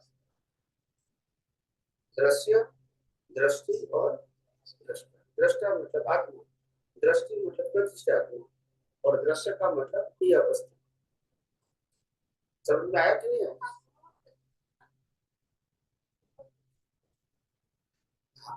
आत्मा का मतलब होता है परमानेंट कोई चेंज नहीं होगा प्रतिष्ठित आत्मा का मतलब होता है पुरुषार्थ करने वाला क्या करने वाला वो जैसी प्रतिष्ठा करेंगी वैसा जन्म मरण समझ में आया आज की प्रतिष्ठा नेक्स्ट बर्थ में रिजल्ट तो वो प्रतिष्ठित आत्मा आप समझे और आज की ये प्रकृति है वो परिणाम तो परिणाम ये है प्रतिष्ठित आत्मा पुरुषार्थ करता है और आत्मा स्व पर प्रकाश है वो पुरुषार्थ भी नहीं करता है और परिणाम के भुगतान भी मगर उनकी हाजिरी में नए कर्म बनेंगे और उनकी हाजिरी में पुराने कर्म के भुगतान दोनों समझ में आ गया? बोल।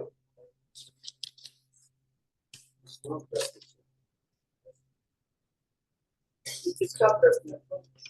हमने पूछा उनको माइक दो। एक ऊपर हम देखने के लिए आना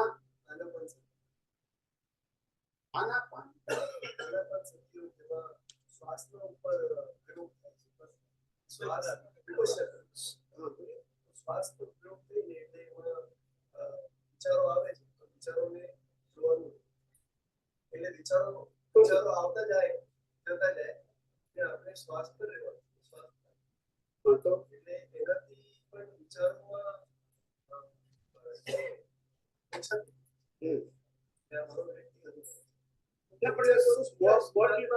what you want to achieve? એટલે આપણે શુદ્ધાત્મા હું શુદ્ધાત્મા છું આટલું જ કહીને આપણે શુદ્ધાત્મા થઈ જશું કે આપણા પાસે કંઈ પ્રેક્ટિકલ સ્ટેપ છે જેને આપણે ફોલો કરીને આપણે આગળ વધી શકીએ આપણે વધારે સારી રીતે આપણે જેમ કે આ સિસ્ટમેટિક અપ્રોચ આપણે જ્યારે કમ્પેર કરીએ તો એવું લાગે કે આ જરા સિસ્ટમેટિક અપ્રોચ છે કે આપણે જ્યારે અવલંબન કરીએ તો એમાં એક બતાવે કે તમારા વિચાર બહુ આવે છે તમે વિચારને આવવા દો જવા દો પણ તમને એક દ્રષ્ટા ભાવમાં રહેવાનું કે પછી ધીરે ધીરે આમ વિચારો પણ જતા રહે તો એ જે વિધિ છે એ વિધિ આપણે આમાં કેમ નથી ઇન્વોલ્વ તો આપણે એનો अनुसरण नहीं।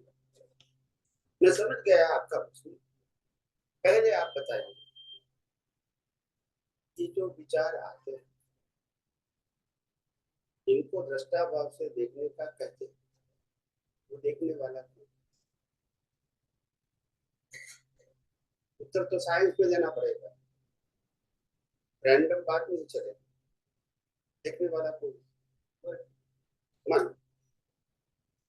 और विचार कौन करता है? देखने वाला भी वही है। और तो मन का सपोर्ट लेना पड़ेगा। एक विधि है नहीं, मन देखने वाला है कि मन विचार करने वाला है? विचार करते हैं और देखने वाला भी वो है।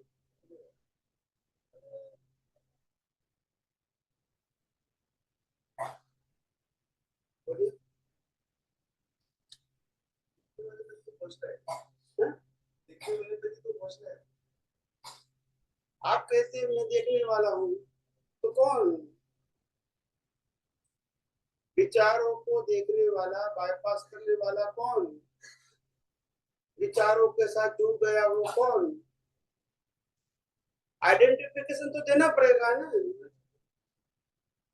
विचारों को देखना है, किसको देखना है तुमको मालूम नहीं है, तो उत्तर कैसे टैली होगा?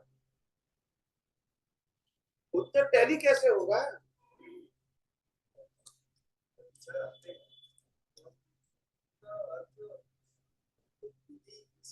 श्वास पे ध्यान देना है। उससे क्या होता है कि विचार जब आते हैं तो विचार आगे चले भी जाते हैं तो आपको वो श्वास पे आना होता है। मेरा कहना विचार चलते हैं, विचार आते हैं जाते हैं, श्वास अंदर लेते हैं बाहर निकलता है, वो मेरा प्रश्न नहीं है। इसके ऊपर ध्यान रखने वाला कौन है? That is my question. मैं क्रिया का प्रश्न नहीं करता। Who is the observer? That is my question to you. Body, उसके पास ज्ञान होता है, और ज्ञान होता है जलाएंगे नहीं। तुम जिस फील्ड में हो इस फील्ड का तो ज्ञान होना चाहिए ना। ये कोई नए फील्ड की बात। तुम जो अप्रोच के साथ यहाँ लिखे हैं इसका ही मैं प्रश्न कर रहा हूँ। मैं कोई उल्टा सुल्टा नहीं कर रहा हूँ। यही तो मिसिंग लिंक है। तो आप ये कहना चाहते हैं कि body obviously body is not the observer. तो जो ऑब्जर्व कर रहा है body is not observer. Body is not जो ऑब्जर्व कर रहा है उस पे पहुंचने का लिंक मैं कह रहा हूं सीढ़ी नहीं है। सीढ़ी नहीं, सीढ़ी की बात तो छोड़ दो। Who is a mediator? We don't know. जो विचारों को श्वासों को देखता है वो कौन है? वो नहीं मालूम हमको। ये मैं कहता हूं, आत्मा क्यों विचारों को देखेंगे? आत्मा विचारों को क्यों देखेंगे? इनको क्या जरूरत है?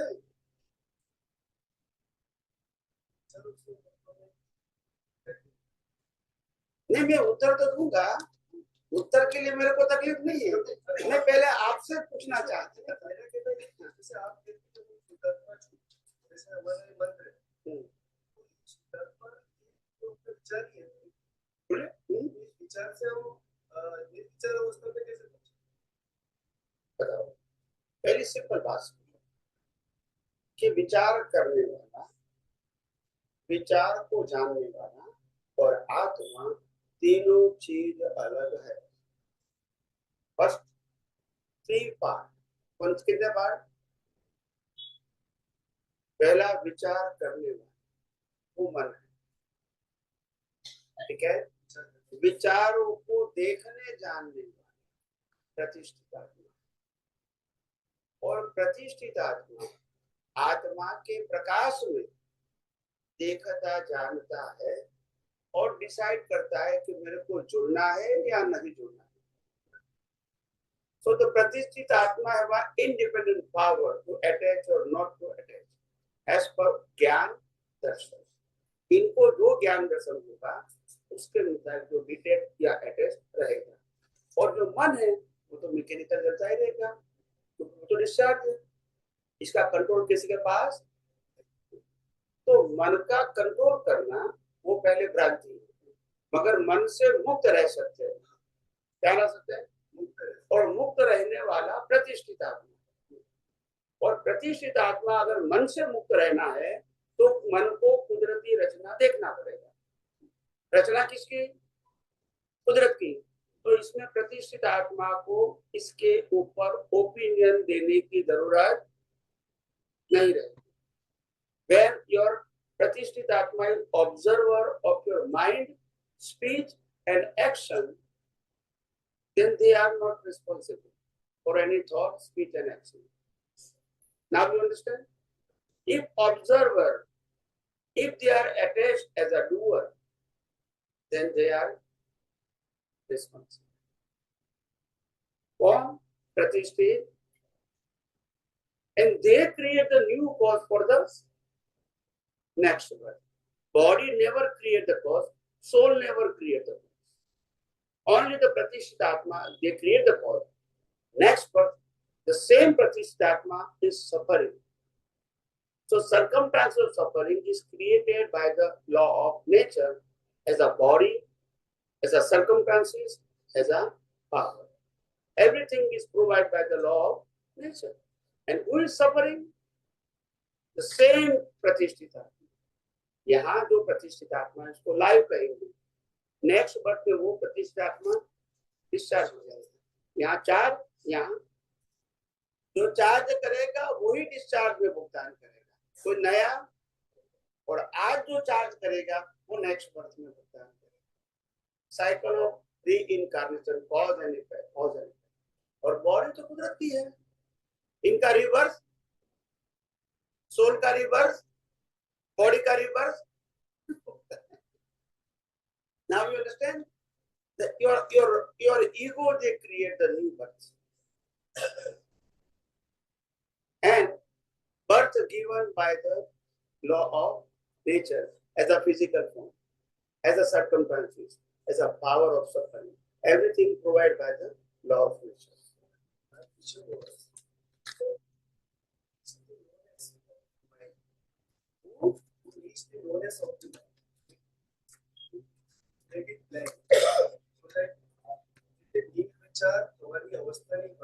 When you are observer, when you are observer of your mind, you are 100% separate. You are no concern, no opinion. Observer as a Kudrati. मैं माइंड की बात नहीं, तो mind in action all the 3 parts. You are the observer. Observer. So the Pratisthit Atma is observer. And if the Pratisthit Atma is observer, they have not created the cause. मगर वो कहेगा मेरा मन है, मैं विचार करता हूँ, फिर कहेगा अच्छा है या बुरा। मैं बोलता हूँ, फिर ओपिनियन आएगा अच्छा है या बुरा। मैं करता हूँ, फिर आएगा अच्छा या बुरा। मगर I am observer, then I am not responsible. Nature provides me the all kind of film. Okay? ऐसा रंग रूप रस गंध स्पर्श, ये कुदरत की फिल्म है, इसका मैं ऑब्जर्वर हूँ। अगर मेरा ओपिनियन नहीं है, I am not responsible. when I give the opinion, okay, of the natural circumstances, then I am responsible. It's very simple. समझ में आया? Sure?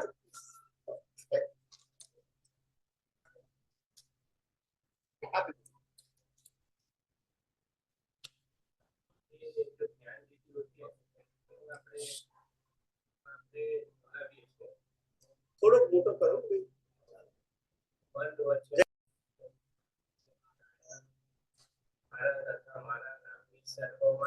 भाव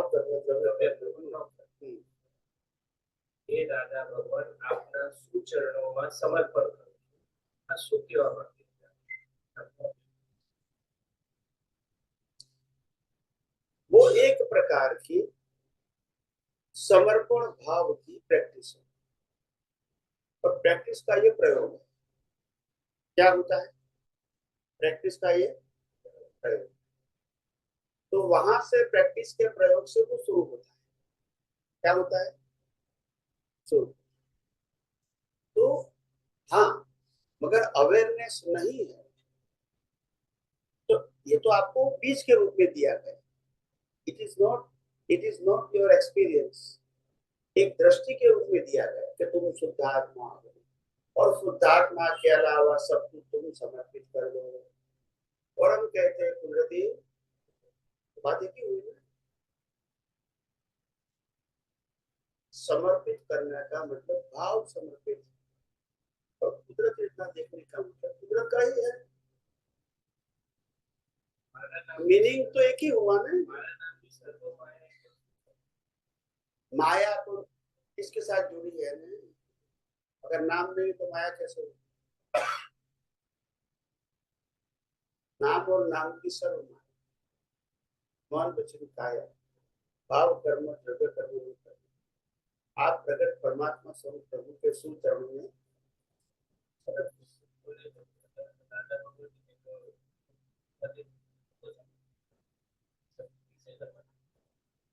समर्पित समर्पित वैसे कोई व्यक्ति को करना होता है नहीं।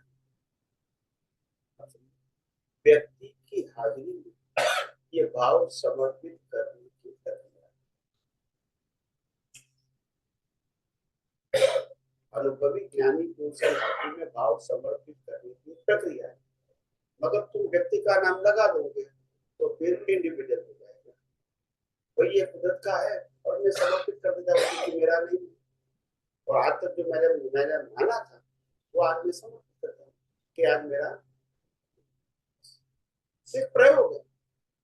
तो हमने वो प्रयोग दूसरे एंगल से बना दिया कि मन वचन काया की अवस्था मात्र तो समर्पित। जो रचनाएं कुदरत की है तो फिर समर्पित की सवाल ही नहीं है ना। मेरा है तो मैं समर्पित करूँ।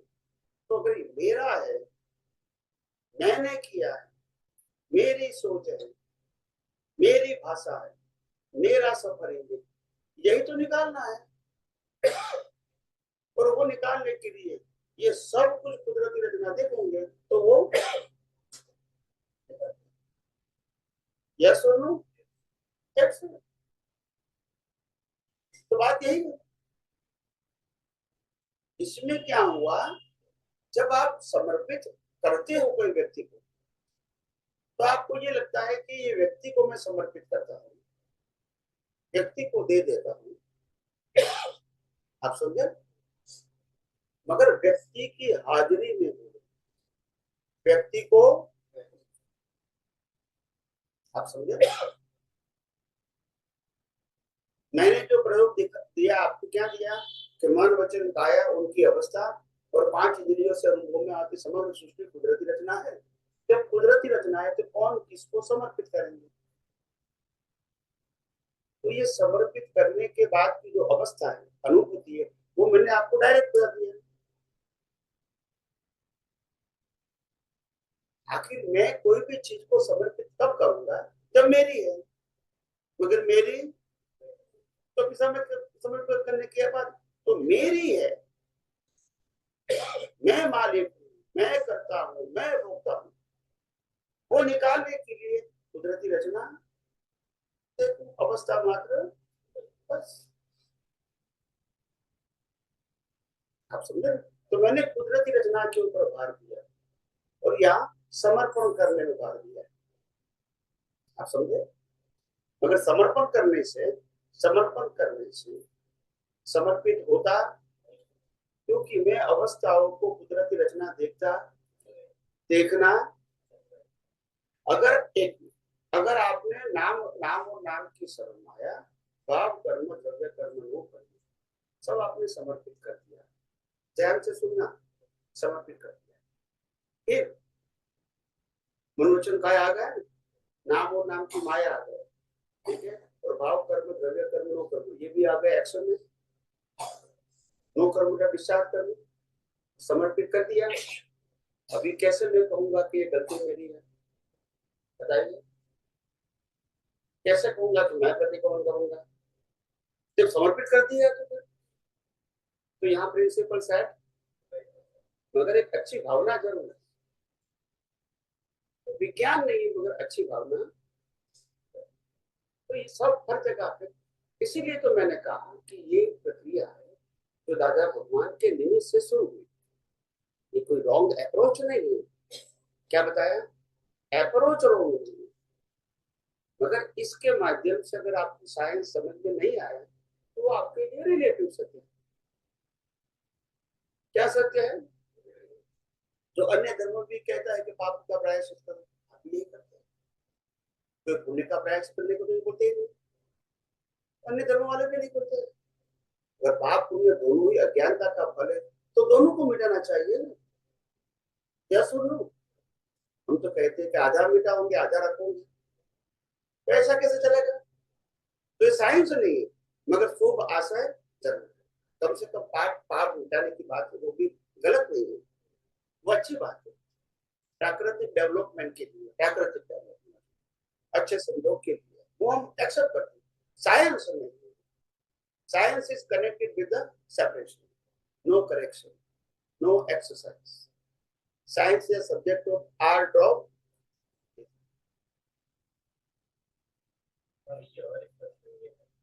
जब हम लोग कोई भी अवस्था देखते हैं तो भाव उत्पन्न होते हैं, तो दादाश्री जड़ भाव होते हैं, और हमारे विज्ञान में बोलते हैं कि भाव है लाइफ प्रतिष्ठा है, चार्ज है, क्या उसमें डिफरेंस है? दादाश्री जड़ भाव होते हैं, डिफाइन भाव है, जड़ ना भाव होते हैं, हमारा भाव નથી એમ કરીને જ્ઞાન વિધિમાં બોલાવે છે। आप देखिए कि आगे वाला भाव થાય છે अवस्था में जो ये that is a charge भाव, तो डिफरेंस तो रहेगा नहीं। आज जो आपको दिखता है प्राकृत भाव, जो प्रकृति के माध्यम से व्यक्त होता है, वो प्राकृत भाव, वो तो जड़ ही है ना, जो भाव भी जड़ है, वो पिछले अवतार का चार्ज है ना, आज तो जड़ है ना डिस्चार्ज में। दो टाइप के भाव, चार्ज वाला भाव डिस्चार्ज नहीं रहेगा, तो वो भाव ही शब्द आया ना, वो प्रकृति के साथ जुड़ा है, वो जड़ भाव है, और जो लाइव भाव है वो चार्ज भाव है, उनका रिजल्ट कब आएगा? प्रकृति के रूप में कब आएगा?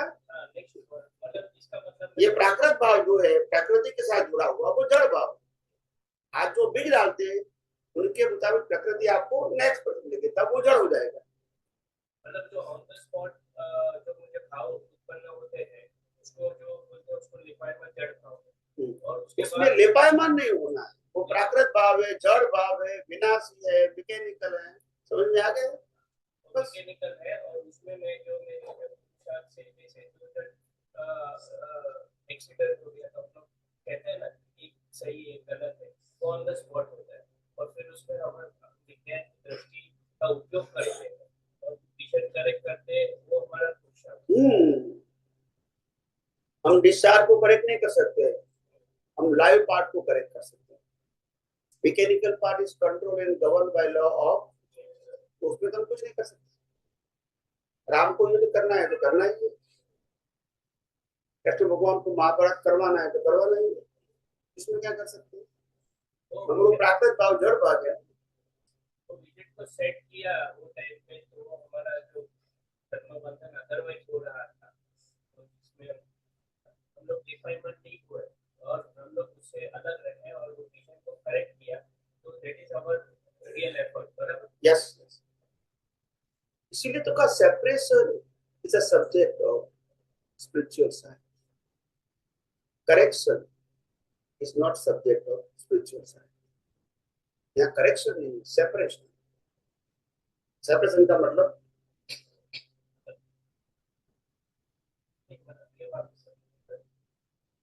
आपने बताया कि जो हम लोग जो ऑन द स्पॉट जो विजन हमको वो मैकेनिकल विजन है।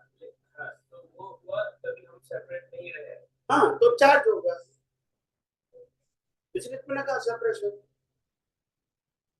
लाइव वाला भाग सेपरेट रहेगा तो चार्ज नहीं होगा, सेपरेट नहीं रहेगा तो नया चार्ज होगा, जिसका रिजल्ट नेक्स्ट बर्थ में आएगा।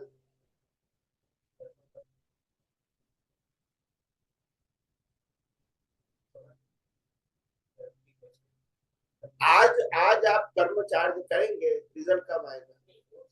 तो वो डिस्चार्ज है, एक्सीडेंट हो गया, आपको डिस्चार्ज मशीन के साथ ओपिनियन रहा, वो भी डिस्चार्ज।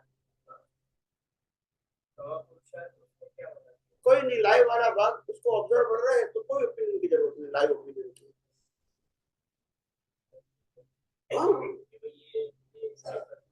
ये हो रहा वो भी कुदरती रचना, और ये इसने ओपिनियन दिया वो भी, इनका भी ऑब्जर्व है, क्योंकि वो भी ओपिनियन लेकर आए।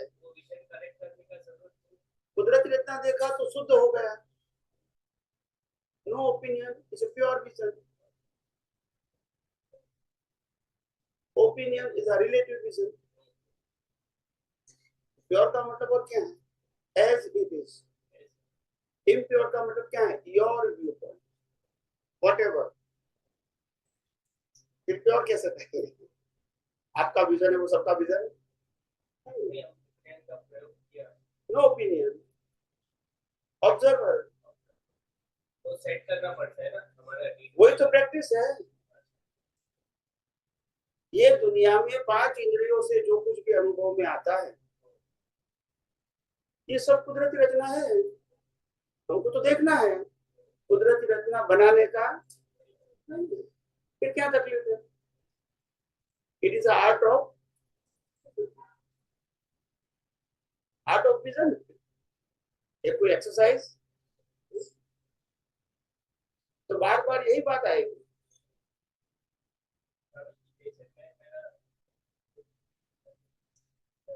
एक भाई ने, मैं एग्जाम्पल देता हूं, एक भाई ने 100 क्वेश्चन रखे उनके लाइफ के बाद, विचारों के माध्यम से कंप्लेन, जबान के माध्यम से बहुत सारे क्वेश्चन, वर्तन के बारे में क्वेश्चन, क्रिया के बारे में क्वेश्चन, सामने वाले व्यक्तियों के बिहेवियर के बारे में क्वेश्चन। ऐसा 100 क्वेश्चन में कागज पे लिखा कि ये प्रश्न का मेरे को उत्तर चाहिए, ठीक है। तो मैंने एक सेंटेंस में 100 प्रश्नों का उत्तर दिया। कितने सेंटेंस में? कि ये प्रश्न चंदूलाल का है या शुद्धात्मा का है? चंदूलाल का है। तुम कौन हो? तो तुम्हारा प्रश्न है, और चंदूलाल तो कुदरती रचना है, तुम कुछ कर सकते हैं, तो फिर प्रश्न की जरूरत ही नहीं है उत्तर की। जहाँ कुछ कर सकते हैं तभी उत्तर चाहिए ना, आप वो है ही नहीं। उसका क्रिएटर, ऑपरेटर, डिस्ट्रॉयर कौन है? कुदरत है, तो क्यों उसमें हाथ डालते हो? Now you understand? It is not required to question answer separately required. जब बिलीव आपकी रॉन्ग है तो प्रश्न है, जब आपकी राइट है तो कोई प्रश्न है।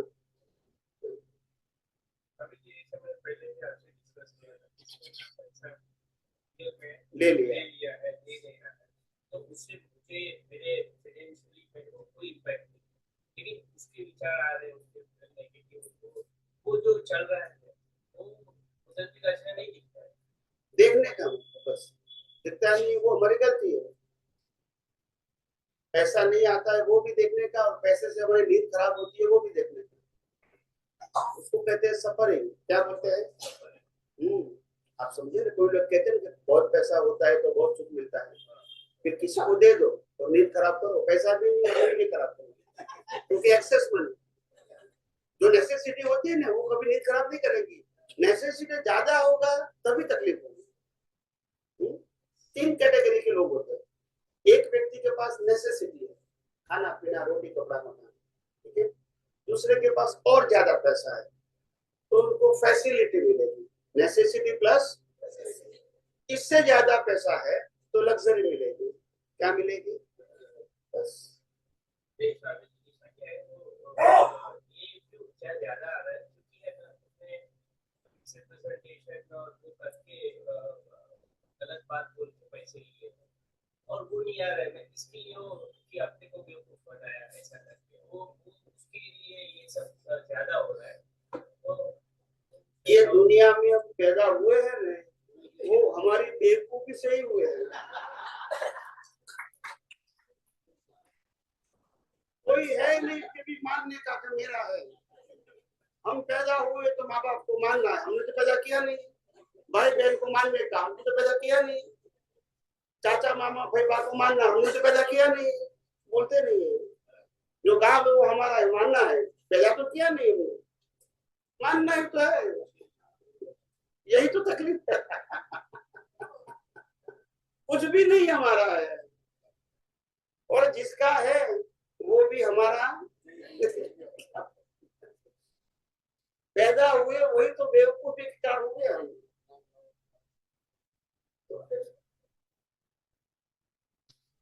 चलो थोड़ा 5 मिनट है, किसी को प्रश्न करना है प्लीज बोलिए। घड़ी चलती रहेगी टक टक टक। उनको माइक दीजिए प्लीज, ऑन कर आवाज।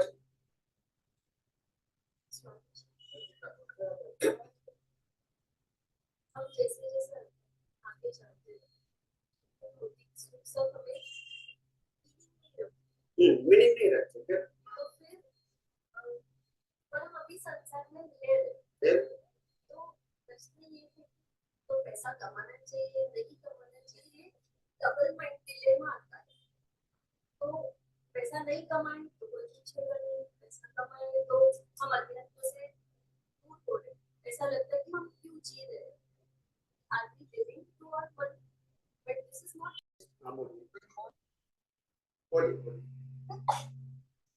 जैसे जैसे अध्यात्म में आगे जाते हैं, हम जैसे जैसे अध्यात्म में आगे जाते हैं तो सांसारिक सुख जो है ये पीछे जाता है, मतलब इसका कोई मायने नहीं रहता है। लेकिन हम अभी भी संसार में रह रहे तो हमें पैसे भी कमाने हैं, आगे भी बढ़ना है। All the materialistic things come into our life. Correct. So, हमारे मन में एक there is a fight. अब इस तरफ जाए या इस तरफ जाए, तो कैसे confusion dilemma, and that causes lot of trouble. क्या रास्ता सही है? पैसे कमाने के लिए तो हमने ये लाइफ नहीं ली है. The goal of our life is to go one step ahead to reach the moksha. समझ में आता है। पर हम अटके हैं इसी में, या पैसे भी कमाने, जीना भी है, लाइफ भी अच्छी चाहिए, तो वो डबल माइंड कैसे सॉल्व? बता, सबसे पहली बात कि जितने भी लाइफ में पैसा कमाना, जीवन जीना, पढ़ना, डिग्री प्राप्त करना, नौकरी करना, बिजनेस करना, शादी करना, बच्चे करना, ये लाइफ चलाना, ये काम प्रकृति का है या आत्मा का है? प्रकृति का है। और प्रकृति का तो बनाने वाला क्रिएटर कुदरत है, चलाने वाला भी, अंत लाने वाला भी, और लास्ट में रहेगा भी। तो हमको उसी को तो कुदरती रचना देखना है। हमारा एक ही गोल है, ये सब कुदरती रचना है, तभी हमको समझ में आएगा कि मैं कुदरती रचना से सर्वथा मुक्त ऐसा शुद्ध आत्मा हूं। तो इसमें तो हम कुछ कर सकते नहीं। जो आत्मा के अलावा कोई भी बात में, कोई भी चीज में हम इंटरफियर नहीं हो सकते हैं, आप समझे। और अगर होंगे तो कंफ्यूजन है, क्योंकि हमारा कंट्रोल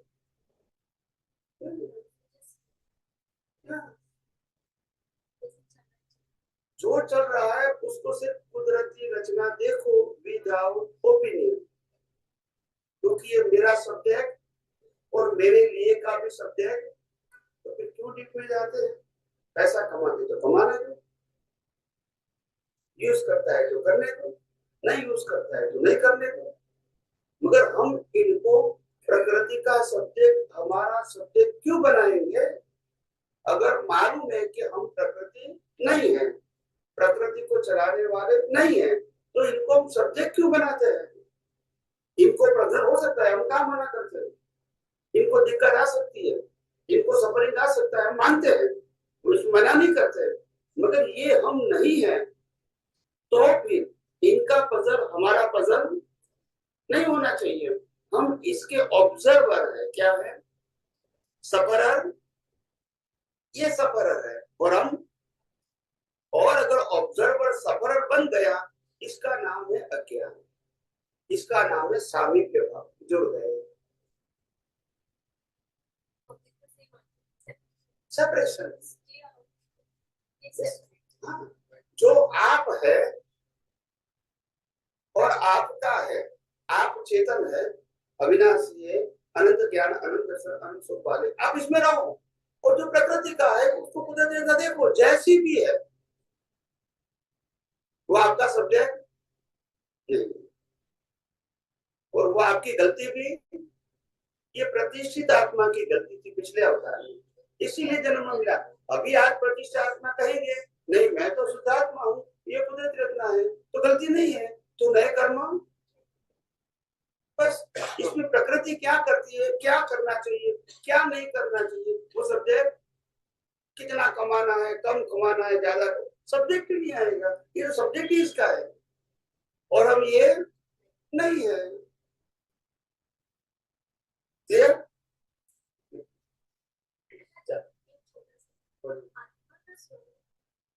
जैसे मैंने सुना है कि ज्योत जैसी जिस शरीर में शेप लेता है,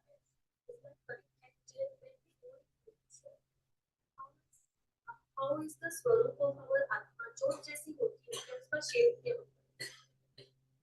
आत्मा है, उसका आकार नहीं, निराकार। मगर जो पात्र में रहता है वो उनकी रेडियस बन जाती है, वो बनाता नहीं, बन जाती है। जैसे पानी है, पानी को हमने चमची में रखा, चमची जैसा हो गया, ग्लास में रखा, ग्लास जैसा हो गया, मटकी में रखा, मटकी जैसा। पानी का खुद का आकार, ऐसे आत्मा का भी आकार नहीं। मगर ये जिस शरीर में रहता है उस शरीर के अंदर उनकी रेडियस होती है। रेडियस समझता है, ज्ञान प्रकाश, ज्ञान प्रकाश के आधार से ज्ञान तंतु काम करते हैं और ज्ञान तंतु सप्लाई करते हैं माइंड को। ये क्या हो रहा है? ज्ञान तंतु आत्मा के ज्ञान प्रकाश से एक्टिव होते हैं, फील करते हैं। आत्मा नहीं है तो ज्ञान तंतु खत्म हो गए। भले फिजिकल बॉडी है, भले ब्लड सप्लाई करता है, भले फिजिकल ब्रेन है, अभी सप्लाई क्या हो गया? कनेक्शन बंद हो गया।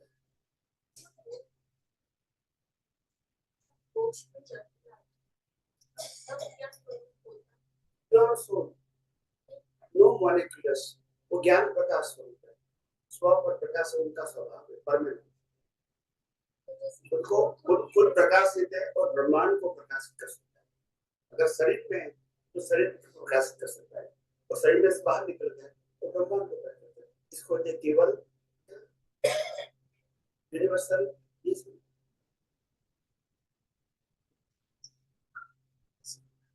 चलो अभी प्रार्थना खत्म हो गया। चलो प्रार्थना करते हैं। हे अंतर्यामी परमात्मा, आप हर एक जीव के अंदर विराजमान है।